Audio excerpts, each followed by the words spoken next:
Okay, my great aunt relayed this story to me. It was in the late 80s, and my mom and I had gone to visit her to check on her and see how she was doing.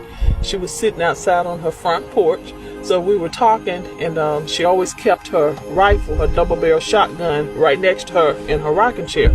My mother was joking with her about the gun, and she said, "Yeah, I always keep my gun with me because something happened way back a long time ago." And she said, "I'm gonna tell y'all this story." And she said, it's God, as she called him, is my witness. I swear for God, I'm not lying. So she said it was back in the 50s. She said one night, she and her husband was in the house, and he was asleep because they were farmers. And she said the dog started barking, the pigs started doing what they do, oinking, and the cows started mooing. And she said the animals just went crazy on their farm. And they had a lot of animals, not just cows and pigs. They had ducks, they had everything.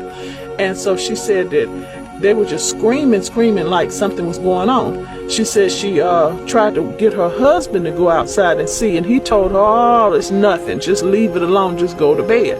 So she said, "No, something going on, the animal's going crazy." So she grabbed her shotgun and she went out to the porch. And she said she didn't see nothing immediately, but then she looked down toward the barn, and there was a big pond on the side of the barn. And she said she saw a frog man, is what she described him, coming up from the side of the barn. And she said it was walking toward her, and she said it wasn't that tall. She stood about maybe 5'4", so she said it was a little bit taller than her. But she said he had webbed hands, and she said he was walking straight to her, and she yelled for it to stop, and she said it kept walking. So she said she stepped off her porch, and she took her double-barrel shotgun and she shot it dead.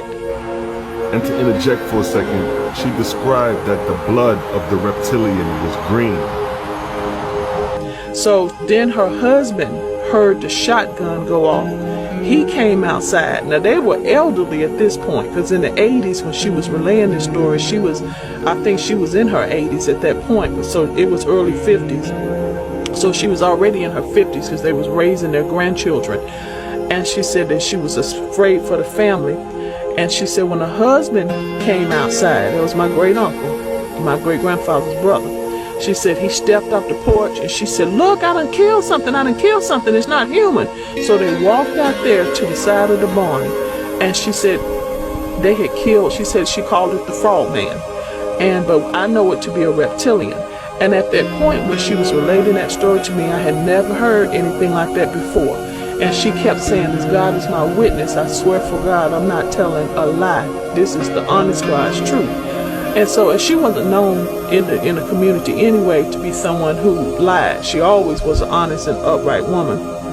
And so she said her and her husband, my great uncle, she said they buried that thing. Because we asked, "Well, where was it? Where was it?" She said they buried it right down there where they killed it, near the barn.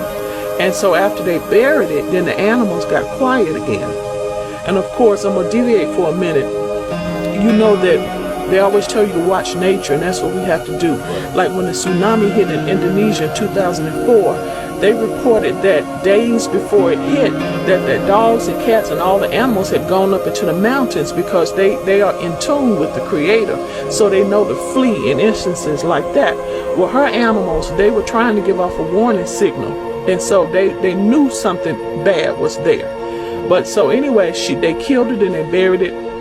He told her not to tell anybody that story.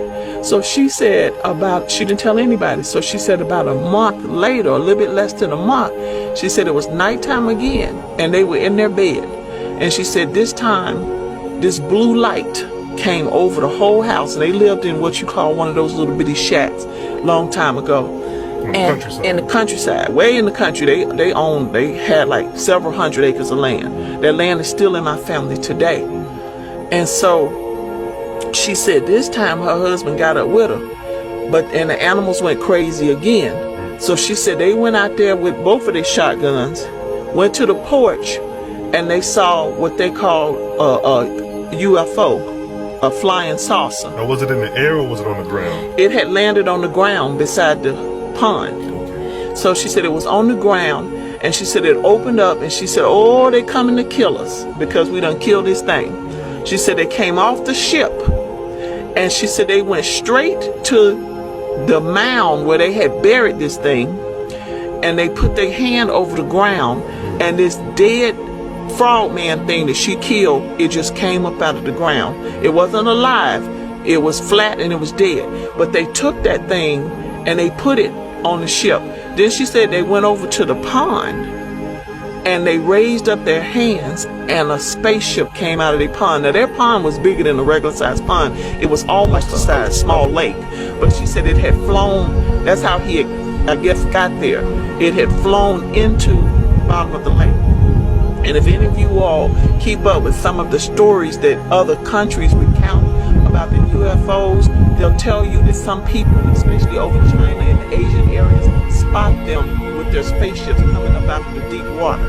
So they got the spaceship out of the water, and she said, and they looked at them, didn't do anything, didn't say anything, didn't come toward them, got back on the ship and zoomed back into the sky.